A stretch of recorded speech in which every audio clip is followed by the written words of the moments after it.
When you're feeling overwhelmed, it can be easy to blame someone or something for how the clutter in your home has built.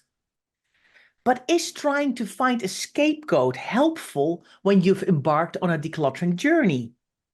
In today's podcast, we're going to delve into the whys and wherefores.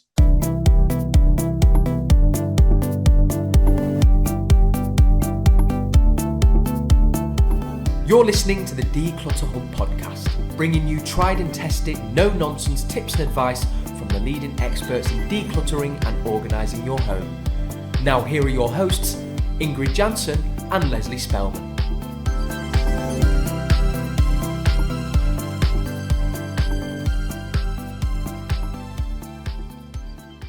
Hello and welcome, listeners. I'm Ingrid. And I'm Leslie. If you're new to the Declutter Hub podcast, you're so welcome. What you'll find is that we try and find a fun factor in the serious business of decluttering. And if you've been here for a while, you know exactly what we mean. So thank you so much for listening. If you'd like to get involved in conversations relating to this podcast, it all takes place in our Facebook group. So come and join our lovely, warm, supportive community.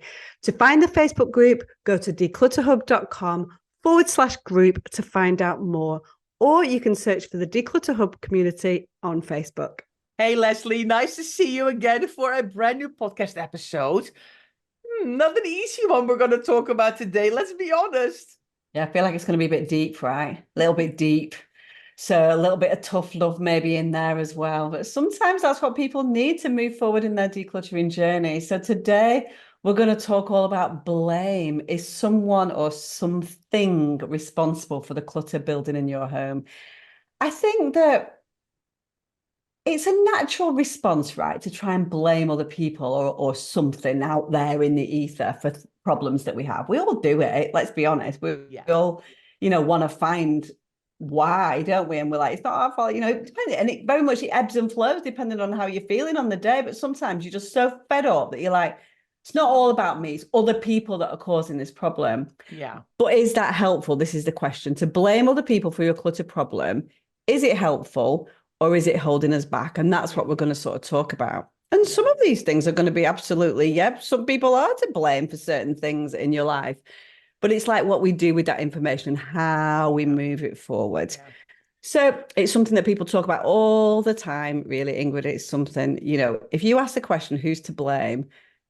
Who would be first on the list? I think a lot of people say, oh, it's not me. It's my partner or my husband or my kids or even my pet. Poor pets get blamed as well for clutter and chaos. Yeah, now it's fair to say that most of our listeners are female. We know that, not everybody, absolutely not. And this does not exclude males by any stretch of the imagination. But I feel that certainly as women of a certain age, we have sort of taken on responsibility historically for the home, and we kind of carry that burden with us. So even if other people are 50-50 in terms of chores and splitting things up, we're the one who kind of feel it. We feel the responsibility for the home and the clutter, don't we? And so even if other people are the ones that are causing it and that are not helping us, we're the one who are like, well, we need to fix this, right? But are other people to blame for the clutter in our home, Ingrid? What do you think? Oh, it's so tricky, Leslie. And the thing is, once you start to think about it in this way, I think it can become very negative and it can really sabotage your own energy levels and your own positivity and your own willingness to do something about it. If you feel like you're on the bottom of the mountain or you're swimming against the stream, you know what I mean? It's like, well, nobody cares. And why am I doing this? And you can really turn it into a very negative spiral of thinking. And that's not really helpful either. So, I'm glad we're talking about this, but honestly, I think it's hard. It is hard. So if I look at our house, which is relatively clutter-free, my husband loves things, right? I've talked about this before. He loves things. Is it under control? Mostly under control. I keep the rest of the house under control. But the bottom line is it doesn't matter. Do you know what I mean? Because I can't do anything about him. I can only deal with my own clutter and hope that he kind of comes along a little bit by osmosis, if that makes. So I unless I'm nagging constantly and constantly and constantly, but everyone's entitled to their own relationship with stuff, right? Mhm. So first of all, we need to tackle our own stuff first. We need to deal with the things that we can deal with before we start to tackle the things that are a little bit more tricky, because that's a little bit more about negotiation and compromise. But let's get the basics done, which all starts with us and getting the bulk of the home done, whether that's your partner or your children or anybody else who lives at home with you, right? Yeah. Yeah, I think so too. I think, but the thing is, Leslie, as well, if we look at clutter, a lot of people also look at themselves first, right? Like, why can I not do this? Why is my house so messy? We compare ourselves to other people and we go, everybody else around us seems to have got it together, but why is it me that can't seem to do this? And I think we are really judging ourselves really, really hard. And I think a lot of people also look at themselves and blame themselves for the clutter. Yeah, depending on which way the wind's blowing that day. Sometimes we turn it onto ourselves, as you say, and we go, I'm ridiculous. I can't do this. Why can't I do this? And of course, we take on what other people say. These things are like historical things for years and years. And that's why we struggle to be kind to ourselves, because we're just stuck. At the end of the day, it's very overwhelming. It's very debilitating. And we're trying to find something or some reason. Some people will turn to, it's not me, it's other people, but I'm the one that has to deal with it. And some people will be, it's all about me and I'm the only one that can fix it because it's me that needs to fix myself, right? And so I think the first thing, there's a couple of things in there that we've been chatting through. So the message around that, and honestly, in our Q&As that we do in our membership, this will come up at least once a month. What can I do about other people in my home who are not playing ball in the decluttering world that I'm in at the moment? Because once people go on a pathway to transformation, you're obviously then going to go, but I've done all my stuff, but then there's still these little pockets of things in my home that are bothering me. Do you know what I mean? And how do I then fix those? And so this comes up all the time. And our answer is often, you can't. Do you know what I mean? You can hope that actually the simplicity that is happening within your home, the fact that there's less stress, the fact that, we've made these big strides forward, we're saving money, we're saving time, everyone feels more happy with that. And we're seeing the positive results of that transformation is going to bring other people on board. And very, very often it does. But you've got to play quite a long waiting game, right, Ingrid, sometimes for that to happen. Yeah. And then, of course, what you mentioned as well is this kind of blaming ourselves. Is that helpful? That's something that we talk about. And it's the first foundation on which you need to build your decluttering journey, which is you need to draw a line under this and go, it doesn't matter. There's no point in blaming myself because that is never, ever going to take me forwards. And so I need to cut that blame out right now. And I need to go, there's my line in the sand. From today, I'm going to move forwards in my decluttering journey. Forget about blame. I need to look, like really focusing on being kind to myself and knowing that this is going to change from today onwards. So other people, tricky, takes a while. Yourself, that can start today. And that's the most important thing. I know. And I think that really starts with trying to get rid of all that negative self-talk, right? Why am I so stupid? Why can't I do this? Why? All of those things that turn that around into, well, I can't do it yet. I'm learning. I'm trying to change myself. I'm working on it. It's a work in progress. In the end, the tortoise always wins and not necessarily the hare. I need to take my time over this. But those kinds of little steps, and really we're talking about tiny steps forward, but turning it into a positive experience and not going all the things you haven't done, but look at what I have accomplished today. And you mentioned the membership just a minute ago. It's exactly what we do as well in our goals of the month that we have, and our accountability threads in the forum, in our message boards that we have. When our members say, actually, it's really helped me to write down all the things that I do, because I always beat myself up of everything that I haven't done.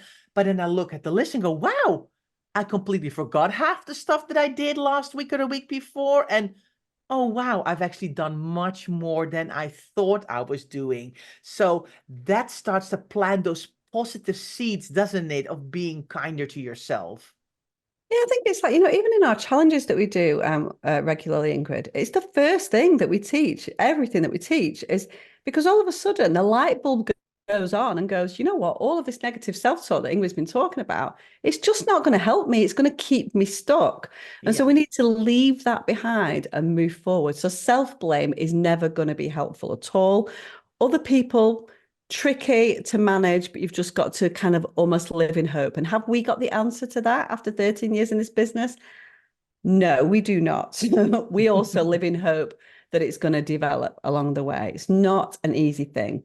Now, Ingrid, talking about other people, one of the other things that people talk about when they look at why they are the way they are and their relationship to clutter is their early years, so their childhood.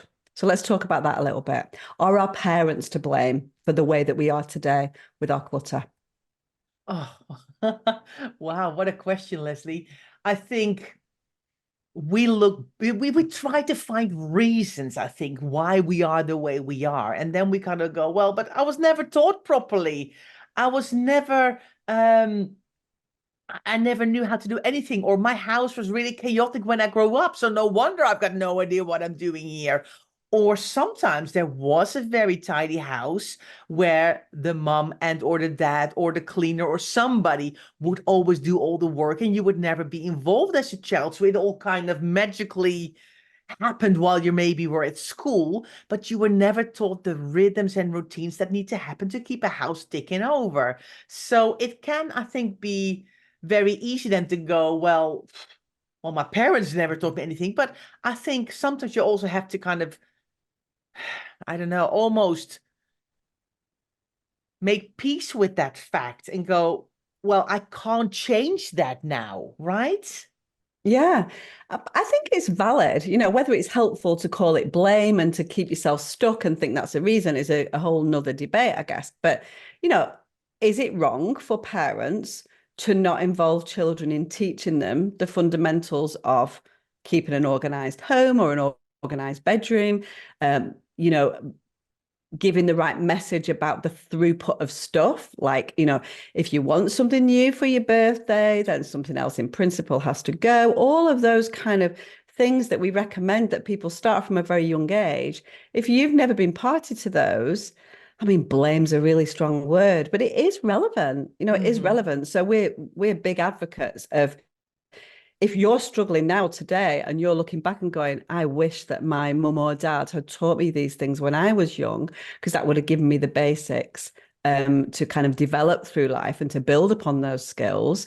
If you're sitting there with a little one at home today, do that to them, do that for them and give those things, because it's very powerful to have those skills given to you or explained to you when you're young. And so how many times do we have people who are kind of like, tidy your room? We yell to our kids, of course we do, we all do it. Tidy your room, tidy your room, tidy your room. Very normal thing. But do they actually know what that is? If you're struggling with clutter and you're struggling to go, I wouldn't even know where to start. Does an 8-year-old child know where to start when faced with a messy room? We need to break it down for them and say, these are the things that you need to do in order to achieve a tidy room. And these are the benefits that are going to come with that.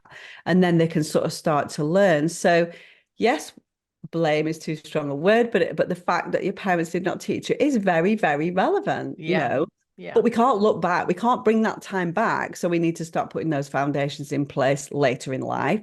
And we absolutely can do that for our children going forwards, right? Yeah.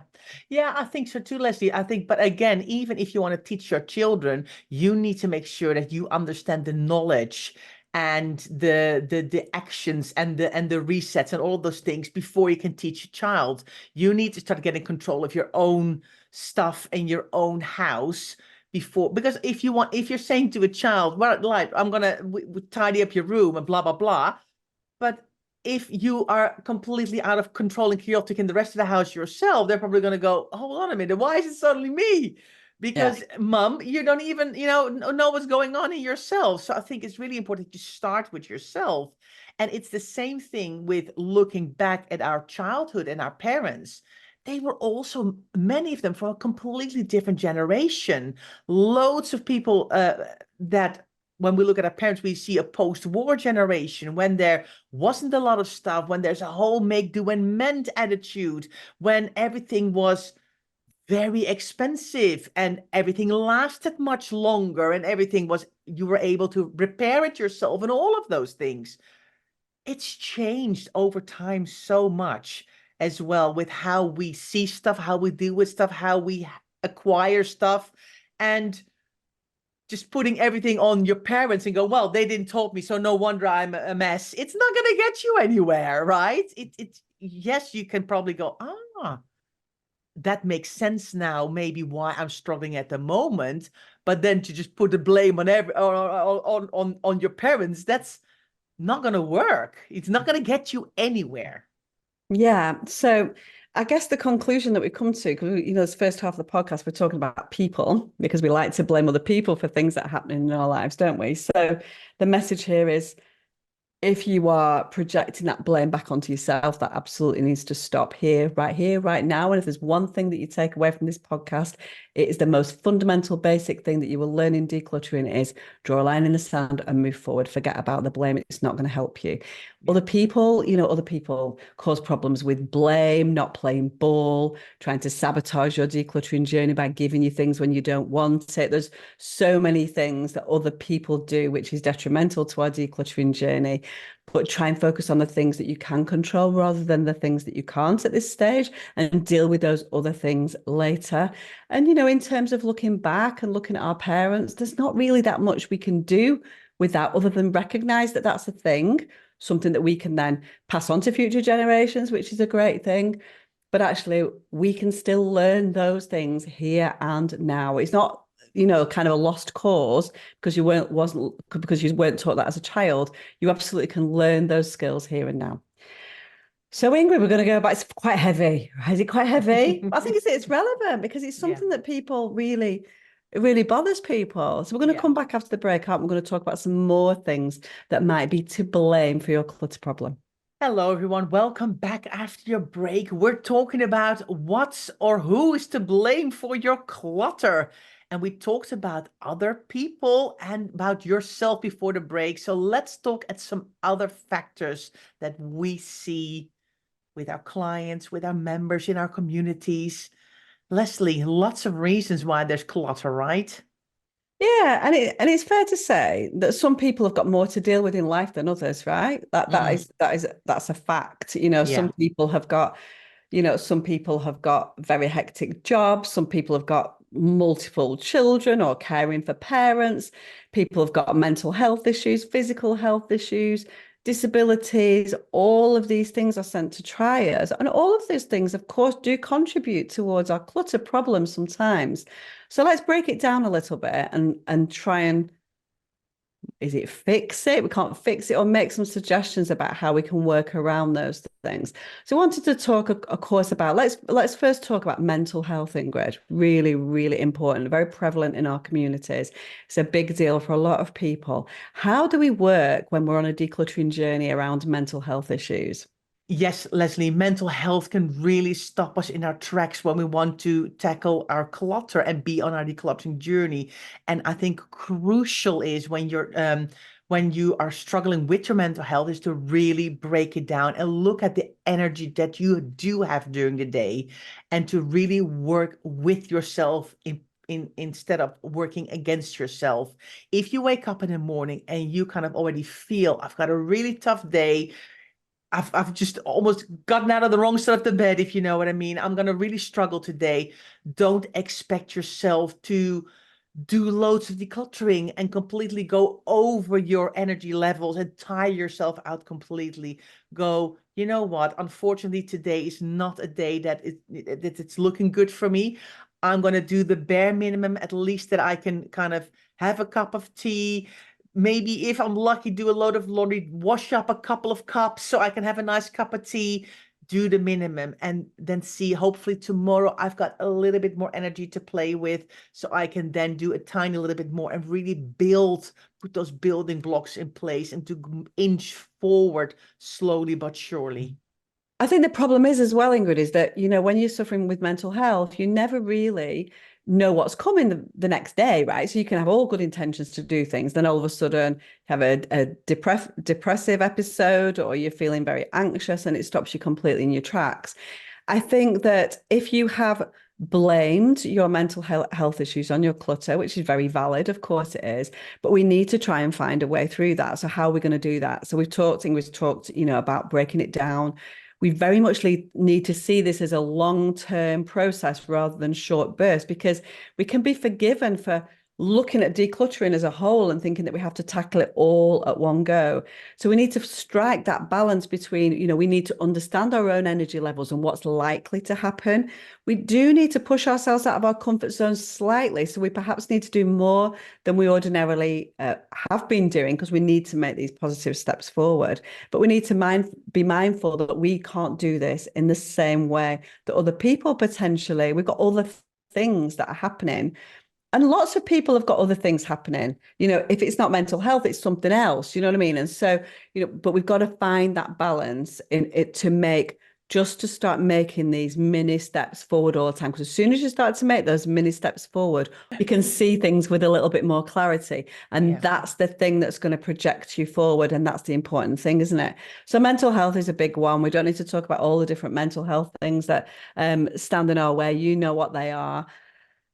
It's tricky, but blaming that, and we could get stuck forever with that. And if we want to fix that problem, we got to find a way to work with it and not against it, as Ingrid said. Yeah. Now, besides mental health issues, Leslie, we also see a lot of physical health issues that stop people in their tracks, right?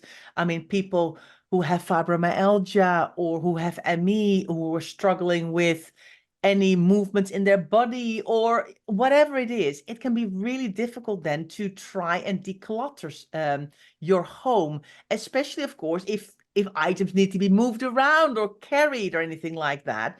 Then it's really can be something that you go, well, I can't do it because I can't move around, or I can only be on the sofa. There's loads of things that you can do when you struggle with physical health issues. But of course, let's be realistic. If you find it really tricky to get items out of your house, this is maybe the moment when you're going to have to ask for some help. Yeah, absolutely. And that help could be from a family member. It could be from a friend. It could be from a professional, so anybody, there's plenty of people out there who can help if you've got the ability to ask them, pay for them, whatever that is. So really evaluate it and see whether or not you can ask for help at the right time. The key is asking for help at the right time. We probably don't want to ask for help at the decluttering stage. We probably needs to be at the exit stage, the logistics stage, that kind of thing. Because we want, for most people, they want to go on that decluttering journey alone or with a professional who's going to help them come to the right decisions and things like that. So it's really important to kind of go, how can I do this differently? What is it that I've been doing? Where am I getting stuck? And how can I move through that process? So important. Now, mental health and physical health, typically those are things that we are very, very self-aware of. So we understand the way that mental health affects us. We understand the way that physical health or disabilities affect us. But one of the things that's much kind of newer at the moment is neurodiversity. So neurodiversity is something particularly ADHD, which a lot of people are seeking diagnoses or coming to the realization that perhaps that's something that's affecting them at the moment. It's all about that self-awareness. And once we become aware that something like ADHD or ASD or OCD or all of these different things that we have, once you have that awareness about how that is going to impact your decluttering journey, then you can start to really make tracks to start to find a way to work with that to get the best result. So we've got mental health issues, we've got physical health issues, we've got neurodiversity, all of those kind of health, body and mind things are there to cause us issues. For sure, they do cause us issues. Are they to blame? Possibly. Do you know what I mean?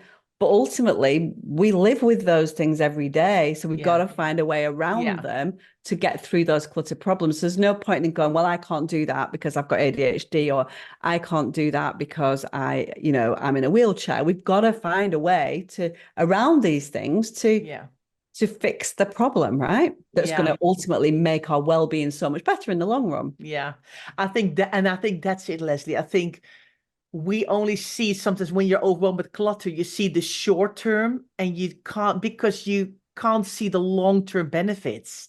You have to really invest energy, time, possibly money or whatever it is.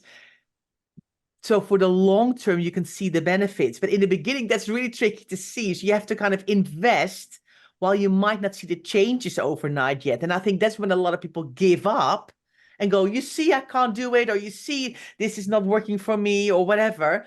And it's like, just cling on a little bit longer, hang in there. You're not going to change things that you've been doing for a long time, or health issues that you've struggled with for a long time. They're not going to disappear overnight. They're not going to change overnight, but you have to kind of break it down. And that's why it's so important to really, try and not give up after a week of trying really hard and go, you know what, new week, I'm going to keep trying because I know I need to, I'm doing this for me and for myself. I think it's really interesting because whenever we talk about, sort of mental or physical health issues or neurodiversity, in fact, it can be easy for us. We've talked about this for probably 2 or 3 minutes. And it seems so the way that we describe it seems as if we're like, oh, it's fine, just get over it kind of thing. And that's not what we're saying at all. We recognize very much lots of people in our communities that are struggling, and we need to kind of find a way through these. But I guess the message here is it can be overcome, because we've seen lots of people with the right mindset and with the right attitude to the kind of the pace. That's what it's all about. It's about, how do I get the pace right to make sure that on a long-term basis, this is going to be fixed and the clutter is going to, dissipate, and I'm going to have a better life going forwards. That's what it's about. So we've skipped through mental and physical health issues and neurodiversity, and we know that it's very complex. Yeah. But there is light at the end of the tunnel, I think, is what we're trying to say. Yeah. Ingrid, what else causes us problems? What else can we blame for our clutter? Well, I think it's just overall being busy in life, right? I mean, we're all busy people. On the one hand, we all, most of us volunteer, have jobs, carers, kids, responsibilities, parents, or a big friendship group that's really important for us, or we need to do studying, or we work and we study and we take care of other people. We cram our lives absolutely full to the brim with all the things that we think we sometimes maybe have to do or maybe want to do, but it just leaves very little time to do anything else. And I think we can easily go, well, I'm cluttered because I'm just always very busy. I'm never at home, or I work 10 hours a day. But you know what, Leslie? The thing is, we all have the same 24 hours in the day, right? We need to be realistic. It's just how you spend your time. And of course, a big chunk of also our time goes on to work because we love what we do. We spend a lot of time on it. But that still means that in the times that we're not working, things have to be done. I think it's about shifting your priorities and focus. And so, Ingrid's right, and again, it can seem like, oh, we've all got the same 24 hours. And if you're kind of huffing and puffing and thinking, yeah, no, but that person's 24 hours is not the same as mine in terms of what I've got to cram into it and the responsibilities that we have. But you have to reframe your focus into prioritizing decluttering, if that's something that ultimately is going to be life-changing for you. We know it can be life-changing. Yeah. You probably have a suspicion that it can be life-changing, or you may not have got there yet and just know that it's something that you feel needs to be done. It will be life-changing, and a lot of that busyness and time that you are kind of wasting probably on doing chores, spending longer, doing the washing up, all of those kind of things that are happening, the time will start to get much shorter once your home gets in control. So ultimately, you've got to put the time, you've got to reshift things now temporarily to then put the building blocks in place to save yourself time and to become less busy later. And so, but it's not something that you could, if you've only got like 6 hours that you can sleep and the rest of the time you're like, literally, I have no time to do anything. You got to find it. It's got to come from somewhere, because you can't go on a transformational journey without investing time and energy, sadly. And that's the truth of the matter. So But we know that it does, all of a sudden you realize how much time you've been wasting trying to find things, trying to tidy things, trying to clean around things, trying to, all of those things, shouting at people because there's, clutter in the house, all of those things. And once you have a calmer home, everything starts to fit into place a little bit more and everything feels a little bit less busy or less time pressured, right, Ingrid? You know what, Leslie? Then we had the perfect example in our membership just a couple of days ago. I read it and I thought, oh wow, how fabulous. So one of our members, I think her car had to go to like the MOT or something, which is like a yearly check. And she said, I just can't believe it. I came home from the MOT. The MOT certificate is filed because she spent a lot of, she's really put her decluttering and organizing first over the past 9 months to a year.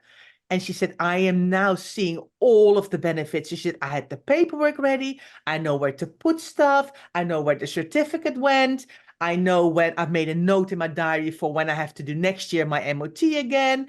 I now have the paperwork and I can start looking at my car insurance. So all of the building blocks that she put in place that a year ago she couldn't even have thought about, she's now suddenly going, this is amazing. But she put the time in and she's seeing the rewards of all of that work now coming back to her tenfold. And this is the reason why, Leslie, we're still doing podcasts. We're still get so enthusiastic about decluttering and organizing because we know the massive difference it makes in people's lives and how much more you can get out of your life that you have when you don't spend time looking for stuff and doing chores, and because everything takes longer when there's loads of clutter. I think it's about kind of reframing your thoughts, isn't it, Ingrid, into something positive? Like who's gonna? I mean, me and you are like, we sat here for the last 13 years being waxing lyrical about decluttering because we know what it can bring. But somebody who's out there who's like, I know you're very enthusiastic about Ingrid and Leslie, but I'm not feeling it quite in the way. It looks like a mammoth task, right? Yeah. And so, but it's about reframing it into something positive. And you can only do that by breaking it down. I know we sound like a broken record, but you've got to break it down. But first and foremost, you've got to stop blaming everything around you, every person around you, everything that's happening in your life and go, that's my life. Can't do anything about it. But I want to do something about this clutter. So how am I going to make this work? So it's all about reframing that thought process into making it something positive, because in the end, it's going to reap those rewards. So important. So even though this podcast has got a lot of things kind of in it, and I'm sure there are a lot of people that are like raising their eyes and going, they've got no idea about what my life is like. We kind of do, because we've seen it many, many times. Yeah. We know everyone's got different things, but we know everybody, regardless of circumstance, will make positive changes based on the decluttering and organization within their home. Now, Leslie, you've talked about all of these positive things that you can do, but it's all nice and well. But how do people do that? Well, that is exactly why we set up the membership. We help people who say to us, but we've never been taught how to declutter and organize. We never know what we're doing. There's no plan here. We don't know how to maintain our homes. We don't know, we actually don't even know how to declutter and how you organize and how you categorize. This is the reason why we set up the membership. So if you've been listening to this podcast and are thinking to yourself, you know what? Yeah, I do need to take responsibility for my clutter. I need to take responsibility for my situation. I want to change. Come into our membership. Come and join us, even as a monthly or a quarterly member. You don't even have to join us as an annual member, but come and learn from us. We can teach you how to make these changes in your home. We can help you make a difference. We can help you to get more out of the life that you want to live, so you can live it joyfully and with the things that you want to do and that you enjoy having around you. So if you want to know more, check us out on members.declutterhub.com. But for now, let us know, has this podcast made you think? Share your thoughts with us. Are you going to take more responsibility for your clutter? We would love to know. Leave us a comment. And of course, don't forget to hit that subscribe or follow button. So we are going to pop into your notifications with a brand new podcast again next week. So thank you so much for listening, and we'll see you soon. Thanks so much for listening to the Declutter Hub podcast. Don't forget to subscribe to us in your podcast player so you don't miss an episode, and we'll see you next week.